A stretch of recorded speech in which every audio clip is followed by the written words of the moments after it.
every operating room, in every ward, in every clinic, and every team meeting, a silent battle brews. Conflict, negotiation, identity. Welcome to the Scalpel and Sword Podcast, where I, Dr. Lee Sharma, physician and conflict analyst, explore the hidden negotiations beyond modern medicine. Let's trade burnout for boundaries and learn the art of healing with precision and power.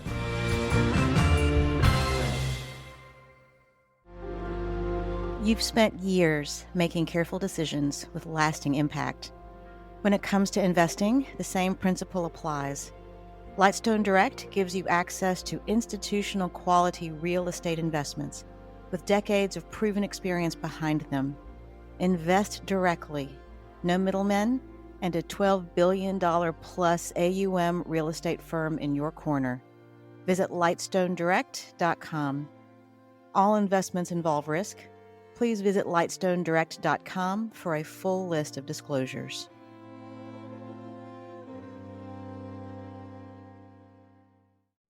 Hello, my peaceful warriors. Welcome to the Scalpel and Sword Podcast. I am your host, Dr. Lee Sharma, and I am so excited to have on the podcast today Dr. Jillian Ploof. Dr. Ploof is a pediatric neurosurgeon at Our Lady of the Lake Children's Hospital in Baton Rouge, Louisiana.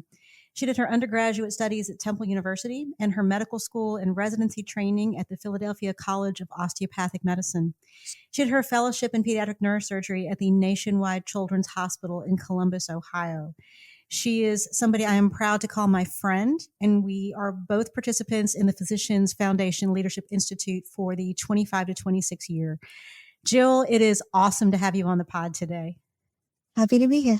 So I have this really clear memory. I think it was the third or fourth day that we were out running, and we were talking about daily schedules and talking about surgery schedules and what our lives were like. And I think one of the biggest aha moments that gave me insight, not only into what you see on your job, but what's powered your policy passion, is the fact that you spend 2 days a week on emergency call taking care of the victims of gun violence. Correct. Yeah. At least 1 weekend a month. So it's usually, most of the week that I'm on call and on trauma call. And it's unfortunately not an infrequent occurrence that we see children who are victims of gun violence. I think that's something that's really important for us to realize, because sometimes I think we get very desensitized to what we see on the news. We see shootings so much, and that's beyond horrible that we have seen so many of these that we literally don't even sometimes pause. But this is something that you are seeing so frequently that you are having to take children to the operating room. And in doing so, you are getting to see firsthand what the implications of our current policy are. When did it really become something very personal and something important to you to become involved in this on a policy level? It's tough to go day in and day out and see children suffering. It's not just the deaths that occur that are so dramatic, because it's heartbreaking, but it's also the survivors and what they have to live with. I operate on patients, and in many cases, some do survive, and then we follow them outpatient long term. And it's the struggles that they deal with, the disability. It's their families that are affected. It's their siblings who are affected. And it's not just the child that's harmed in that scenario. It's everybody around them. And it's tragic to see. And so having seen that frequently, it really weighs on your heart. And it makes you want to stand up and say something needs to be done. Oh, my goodness. Absolutely. And one of the things that you just said, I think, is something that's really important for all of us to have insight into, that the implications and tragedy of gun violence, it is not just the physical cost, it's the emotional cost for the people witnessing it. It's the social cost and how that affects communities. But there's also a very deeply personal cost for you, because you are the person who is part of that team providing care for that child. And one of the things that you said, and I kind of want to lean into this, not from the standpoint of how painful it is, but from the standpoint of making people understand what an important and vital issue this is, that they don't always survive. Yeah. And it can be so devastating for the treatment team, right? Like we go into this field, we go into medicine wanting to save lives and being so empowered by that. And then you see this child come in and you do everything you can. And your ICU doctors, your nurses, your ER doctors, the trauma surgeons, we were all, throwing everything we can into helping this child survive. And then they don't. And then you're just devastated. I mean, the mental toll it takes on the healthcare providers is heavy. And so heavy, in fact, that it has encouraged not just you, but there's so many people in the surgery, pediatric neurosurgery field that have become activists just like you, trying to make change. There was an amazing op-ed piece in Time magazine. It was written in June of 2022 by Dr. Jay Willems, who's a pediatric neurosurgeon at Vanderbilt. And the title of this article is "If Politicians Could See What We See." And so he starts this article by talking about taking care of a child who was shot on a playground. The child was not in a dangerous part of the world. The child was on a playground and got shot. In Baton Rouge, one of the things we were talking about before we started recording is that you and I live in a part of the world in the South where gun culture is a very important part of what goes on in this society. How does that make it different for us when we are working for gun safety in our part of the world? How is that different for us in terms of where we are? Yeah. And actually, I'm a transplant. So I'm from Pennsylvania originally. And don't get me wrong, I'm from a small town in Pennsylvania. People were hunters, people had guns. I think it's just when I moved to the South, there's definitely a cultural shift. People are proud gun owners. Louisiana is a sportsman's paradise. Everybody's a hunter. We have extremely lax gun laws. In fact, in 2024, the current governor of Louisiana made it that you don't need a license to carry a concealed weapon. Guns are just very freely out in the world in the South. And it makes it difficult, right? Because people don't want their gun rights taken away. And I understand that. That's a cultural thing. However, I think the culture does need to shift that. Yes, gun ownership is an important part of society here, but we need to shift that focus to, okay, well, gun safety needs to be our priority now. Like, what can we do to protect the people in our community while also still protecting our right to have guns? Absolutely. And I think that's one of the biggest things in terms of working for policy change that tends to be an obstacle. When I talk about one of the groups I've worked with is Moms Demand Action, which is part of Everytown. And so I have a Moms Demand Action t-shirt that I wear on Wear Orange Day. I have my hoodie that I wear when I'm doing work with them. But I have a lot of friends and colleagues that are gun owners. And so my colleagues that work in medicine, I don't have to really convince them about gun safety. I think that's something because of what they do. They already have seen it themselves. I don't think they see it to the degree that you see it, but they have been witness to that gun violence. But you will also see people who will say, "You want to take my guns away." And right from there, in terms of engaging with them and trying to build a coalition to build policy change, you're already hitting a wall because they're not wanting to listen to you. And sometimes the hardest thing I have to say in terms of having that conversation is like, I'm not trying to take your guns away. I'm trying to keep it safe so that if a child is in your home, there's not going to be an accidental shooting. That's what I'm trying to prevent. I'm trying to prevent someone who's getting a gun illegally actually causing a mass shooting somewhere and having those patients of all ages end up in our ER. That's what I'm trying to prevent. So I think that is a big policy push. One of the things that we talked about before we started is that there was a state house bill in Louisiana right now that has failed twice to talk about gun safety. Tell us about that law a little bit. Yeah, there's a secure gun law. And basically it's just saying that if you have children in your home or expect to have children in your home, that you need to have your guns securely locked up so that a child cannot access it and accidentally, unintentionally harm themselves or another person. And when you look at the statistics, and Everytown is a great source for this. If you go on Everytown, you will see which states have secure gun laws. And you can also see that those states tend to have a lower incidence of unintentional gun injury. And so the goal is to just protect children. The idea is that we get people more aware that they need to put their guns away and lock them securely whenever you have children in your home. And even if they're older children, teenagers, the issues is that accidents do happen. Children don't really have fully formed frontal lobes. They don't have fully formed limbic cortex at that point. They have a lot of hormones. They have a lot of different things that are acting on their brain at that age. They're still rewiring. So their decision-making skills are not great. And so even when you have teenagers in the home, you need to make sure that your guns are locked up because you never know what can happen. When it comes to things like teen suicide, which is so tragic, kids don't really understand the concreteness of their actions, right? If you shoot yourself, then you're dead and that is it. There's no coming back from that. And it's hard for the adolescent brain to fully understand that. And it just takes one lapse in judgment in a child to cause a horrible, devastating consequence that affects everybody in their lives.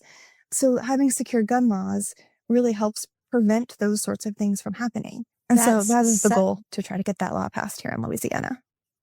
That's amazing. And one of the biggest things that I love about what you just said, in terms of really explaining to people the basis behind gun safety laws, and especially when it comes to children, that there are so many things. Children are not little adults. Children are children. They have different physiologies. Like you talked about, their brains are not fully formed. They have no prefrontal cortex is fully formed until they're what? I think 25 or 26 is when that actually happens. We are safeguarding these unformed prefrontal cortexes by making it difficult, if not impossible, for children to have access to these weapons. And I think that's really, in terms of a policy argument, one of the things that we tend to forget. There was a great piece that was done by Dr. Stephanie Chow, she's at Stanford, where they did publish a study in 2021 talking about accidental shootings being one of the leading causes of death in children from firearms. But we don't talk about that very much. We see, unfortunately, the mass shootings on the news, but we don't often have that sort of insight. There was a accidental shooting of a child in a town just north of me, and this was been about 12 years ago. And it was a 10-year-old boy and a 12-year-old boy. And they were getting ready to go hunting with older people in the family. And the guns were out. And one of the boys picked up the gun and accidentally shot and killed the other one. And what I kept going through when I heard the story was, how do you mentally recover from that as a child? How do you mentally deal with that? There's actually a CDC article that said that they did one particular study that said 3/4 of the unintentional pediatric gunshot wounds occurred if they were shot by another child. And then in 3/4 of the unintentional gunshot wounds being caused by a child and potentially injuring somebody like their sibling. Yeah. Like you said, how do you come back from that? And this is the reason why we need to actively advocate for policy change. As you have started this journey, one of the things that we were talking about before we started is that being part of Physician Leadership Institute has really been such an inspiring experience, definitely for me and for you as well. It sounds like, in terms of wanting to get out there and putting ourselves out there to be a strong advocate.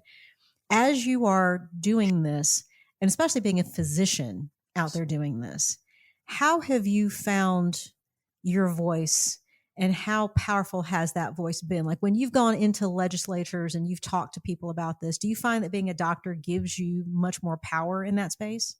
Yeah. So the physician leadership program has been phenomenal. It's always great to be around very similar, like-minded people who want change in the world. And for me, leading up to that point, I felt a little apprehensive. I was like, who cares about what my point of view is? How can I help here? I'm just one person.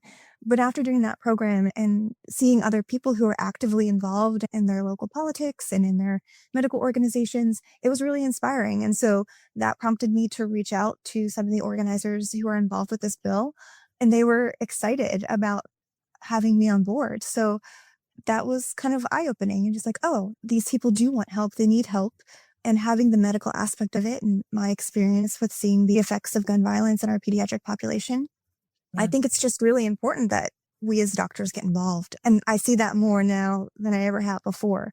So really, the Physicians Leadership Program has really inspired me to take those steps. And now that I've started to walk that line, I feel more empowered than ever. That's amazing. I love that. And I definitely agree with you. I feel that encouragement is just overflowing out of that program. So there are a lot of doctors who are listening to this, and they're wondering, because they've maybe started these conversations, maybe they're afraid to start these conversations.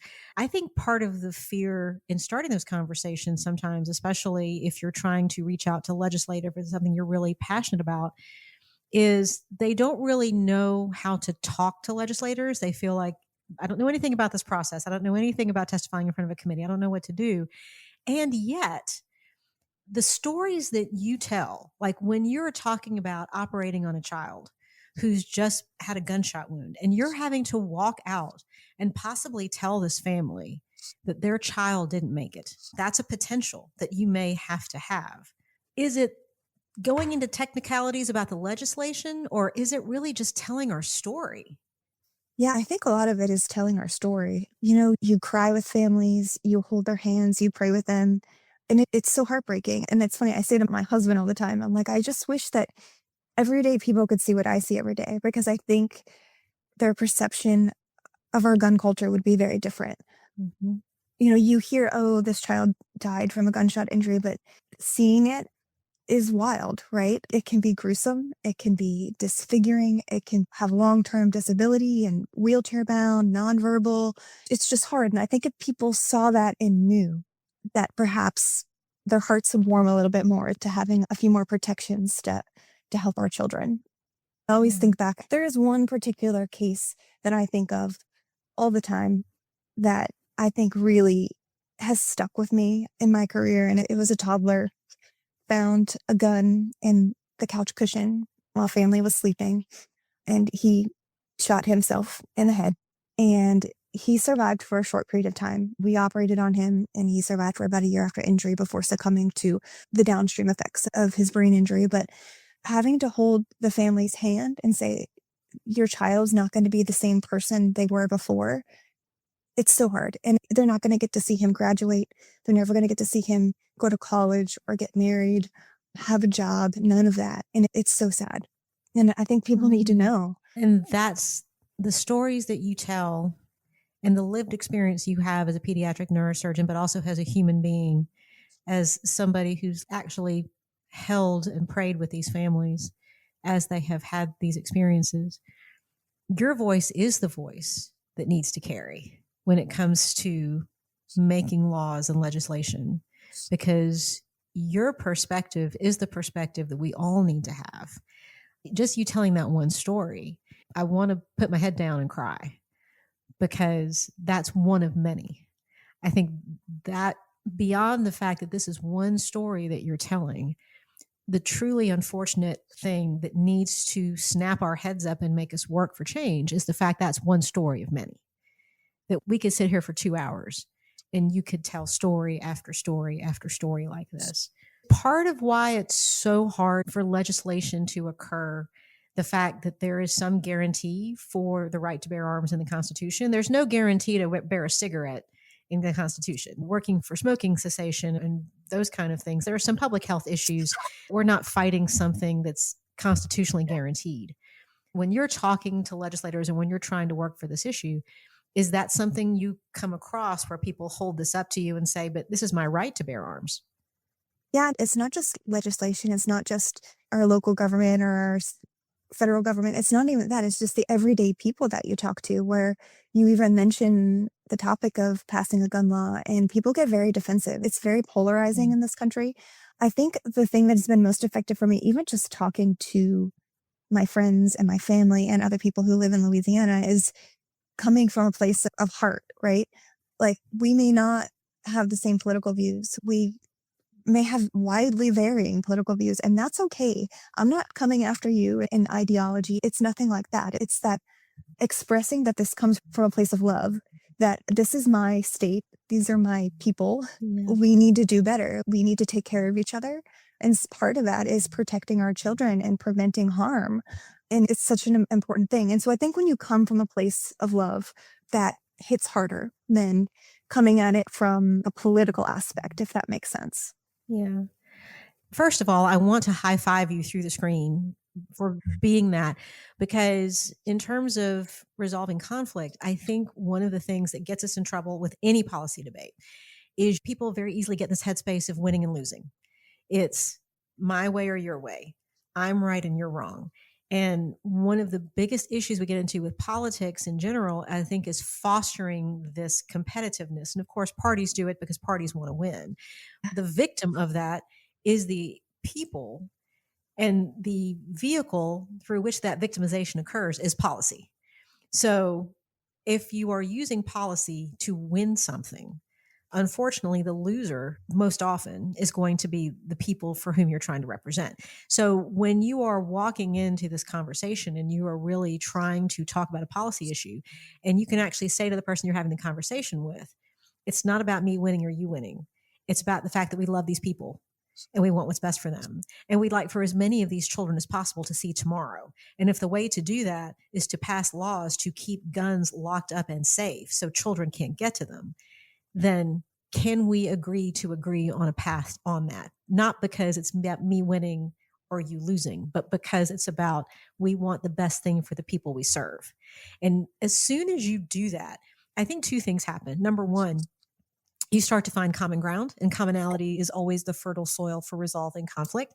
But the other is that you have found a way to reach out to this person that makes them maybe not as defensive about defending a position.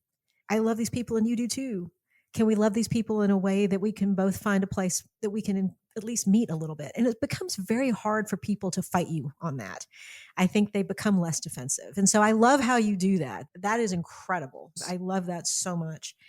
One of the things that's also happened in this country, and I think since 2022, we had Uvalde, we had a lot of things happen in 2022. But I think one of the things when you look at the timing of Dr. Wellham's piece in Time Magazine, which was also in June of 22, is there started to be a bit of a shift in where we were pushing legislatively. And I think that's when you saw groups like Everytown really start to push this idea of gun safety.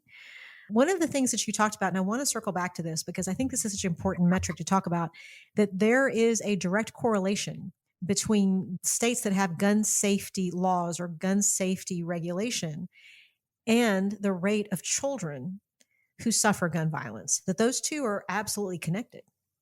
Yeah. And I think it's interesting too, because when you think about it and you think about laws and creating laws, something happens and you react, right? So there is a child gets shot because they found an unlocked weapon and then somebody gets in trouble for it. Right. And so I do find it interesting because you wouldn't think that like a reactionary set of laws would necessarily prevent, right? It would just mean more people would be punished, would go to jail, right? Have to pay fines, whatever.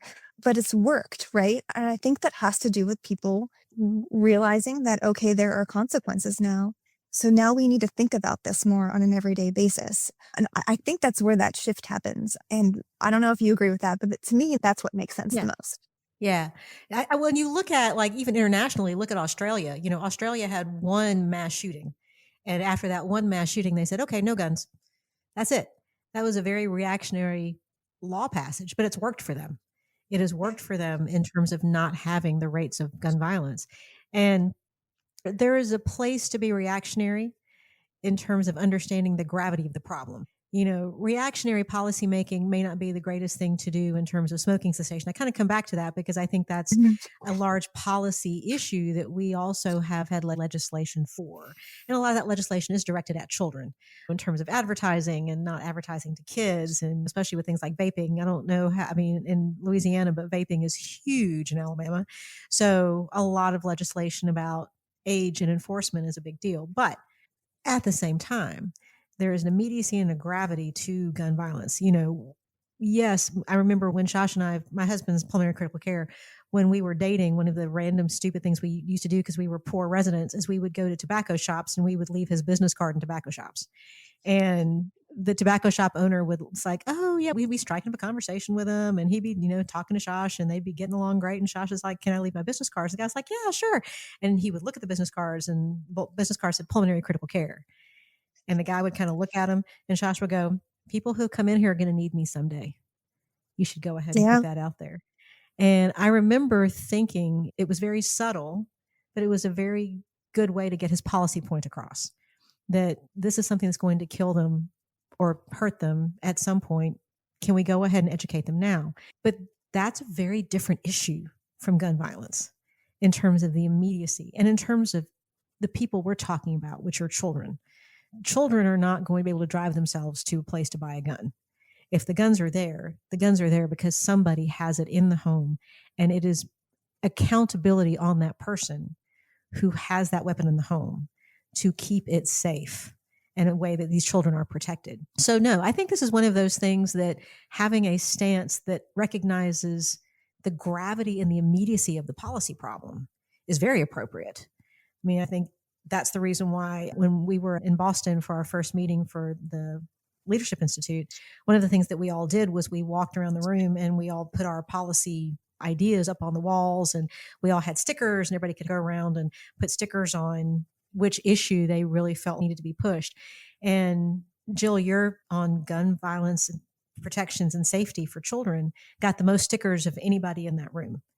And I think that's because we all recognized that while we all came into the PFLI with very clear ideas of what issues were near and dear to us, we recognized the importance and immediacy of yours. And it's the whole reason why I'm so glad you're here, because I think this is one of those things that physicians, all of us, it's not just an issue for pediatric neurosurgeons, although I think the pediatric neurosurgeons have been at the forefront of establishing policy pushes. And that's on the state level, that's on a local level, and that's on a national level. You know, I think the Pediatric Neurosurgery Professional Group now has a task force that's headed by Dr. Wellams that is actually talking about what they can do as a policy push. And the biggest thing that I see that you guys are pushing for is gun safety. So you have a huge number of very vocal, passionate doctors that are with you that are pushing this, but it doesn't need to be just the pediatric neurosurgeons, right? It needs to be all of us. Right. Everybody, pediatricians, all primary care doctors, pediatric trauma surgeons, your cardiopulmonary ICU doctors, everybody. And I think that this will carry over if we can implement some changes on gun safety to help protect our most vulnerable, our pediatric patients. I think that's also going to carry over into the adult world as well. I think that you make some moves in one area and it's going to help create a cascading effect in other areas as well. And so then you're looking at improving everybody's lives and not just kids, but the whole country. Oh, 100%. So let's say you're talking to me. I'm a GYN.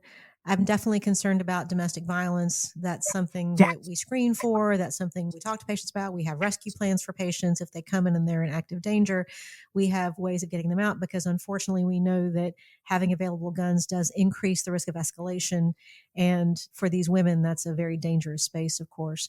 So I want to go talk to my legislator about gun safety. I want to go lobby them. What would you advise me to talk about, and what talking points could you give me that I could take with me? For sure. First and foremost is that everybody should, at least for me, going on to the local state government website, you can pretty much look up any bill. You can look up all the bills that have passed, things that didn't pass, historical things. So you can start there. Any bill that you see that piques your interest, there's always a writer of that bill, and you can find that person and then you can track them down through the internet, which is what I did.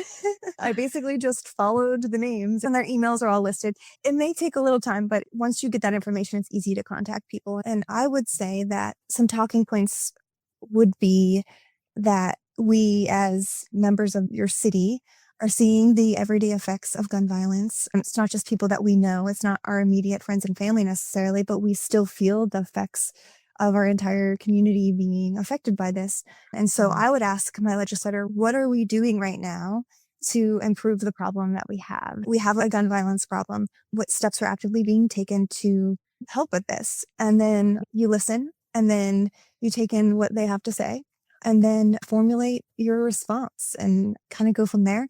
I don't know if that answers your question exactly, but and I would focus on your own personal insights on the matter, even if you've never had anybody directly affected by gun violence or a death or domestic violence in that scenario. I mean, I feel like in some way we're all 6 degrees of freedom. Somehow our lives have all been affected.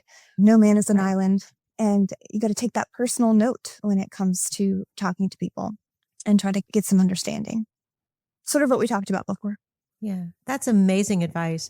I think giving people a path, it's like go look up what legislation is in front of your state house right now. Go find your local legislator, go find the sponsor of that bill, reach out to them. I don't think doctors realize how readily legislators will take them up on an offer of contact or conversation. When I talk to doctors about being active in terms of advocacy, that's one of the things that always shocks me. It's like, you mean I can just call my legislator? Yes. call them and give them your cell phone number and tell them that you're a constituent and tell them that you are a doctor and you would like to talk to them about X, you will be shocked at how often they will call you back. And then you can give them your cell phone number and say, if you have questions about this, please call me. And again, how often it is that they will take you up on that, because they do recognize that a lot of times when it comes to these kind of policy issues, and especially something like this, that you are the expert. Dr. Ploof is the expert when it comes to gun violence in children. You are the person they need to call, and they recognize that. So I think that's the first thing that you said, which is so cool. The second thing you said that I love is the fact that you, as part of this process, you talked about listening. And I think that's such a big part of advocacy, because a lot of doctors will walk in, they have their talking points. You know, their state medical society or their professional society has given them, these are your talking points. And you need to have these talking points when you go in and talk to your legislators. And that's great if you want a jumping off point.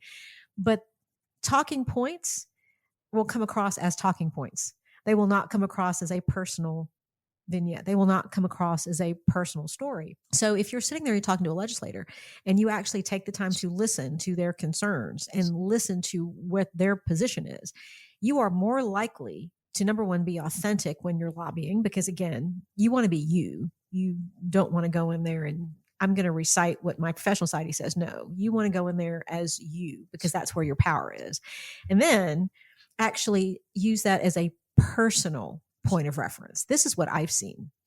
This is what I do. I had to tell a family of an infant who died from gun violence, I had to hold their hand while they cried. This is how we move the needle, is that you actually give that personal heft to what you're talking about. And that's what they're going to listen to. I think that's fabulous advice. I love that. And I also think it's funny, the Physicians Foundation, we keep going back to this, one of their big things during our residency in Boston was pausing. Right. So I do also think that when we're communicating with people and oftentimes having very differing opinions or views on things, we're very reactive and we can get a little heated and we'll hot under the collar very quickly. Yep. So I think it's important just to stop and listen and then just pause, organize your thoughts, take a breath, and then respond, so that you're responding in a place of composure and you're not coming out fighting and arguing. It's got to be a conversation. It can't be an argument. 100%. It's amazing in terms of doing this work and having amazing guests like you on the podcast, how often that becomes sort of a through point, how often this concept of pausing and reflecting and listening becomes something that's such a vital skill for us as doctors. And it's not something we're taught to do. And the idea this plays into conflict and advocacy, that this one little skill of being able to pause and take a breath has showing up in so many different arenas in medicine as something that's going to help us, not just as clinicians, but as advocates. I think that's such a profound point. I think the fact that you've brought that into this arena as well, I think says a lot about how important that skill is. That's so cool. So Jillian, if people want to reach out to you and if they have questions about your work, if they have questions about gun safety and advocacy, how best would they reach out to you? Probably through my email. Okay. I'm on social media, but I'm not like super active. So yeah, probably best through email. Okay. If you will give me your email that you want me to post, I will put that in the show notes. Yeah. All right. Jill, thank you so much for being here. Thank you so much for sharing your time.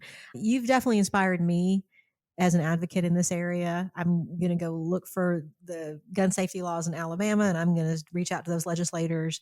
I feel like I have being inspired by the stories that you're telling and by looking at what's going on in the world around us. This is more important than ever. And for those of us who are in this part of the world, those of you who know anybody in Auburn, Opelika who's listening to this podcast for me is for Miss Shirley, whose son Marcus was killed in a shooting in Tuskegee 2 years ago. He was at a fellowship hall with his friends for a birthday party, and gang members came in and 4 young men died. And Miss Shirley wears his face on a button every single day at work. And she has good days and she has not so good days. And every time I'm over there in surgery, I hug on Miss Shirley. And I did not tell her I was doing this, but I wanted to make sure that people like her, these are the people that you're fighting for, Jill. These are the people that we're all fighting for.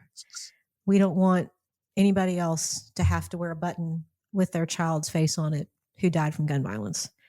And I, more than you know, appreciate the work that you're doing the advocacy that you are doing, the lives that you're saving through the advocacy. You're going to bless a lot of people, and you've already blessed me. So thank you.